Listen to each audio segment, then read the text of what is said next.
ईशमीशाननिर्वाणरूपं विभुं व्यापकं ब्रह्मवेदस्वरूपं निजं निर्गुणं निर्विकल्पं निरीहं चिदाकाशमाकाशवासं भजेऽहं निराकारोऽङ्कारमूलं तुरीयं गिराज्ञानगोतीतमीशं गिरीशं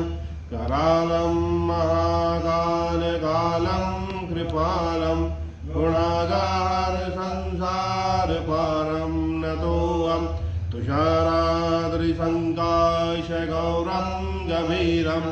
मनोभूतकोटिप्रभाषे शरीरं सुरन्मौलिकल्लोलिनी चारुगङ्गा लसद्वालवालेन्दुक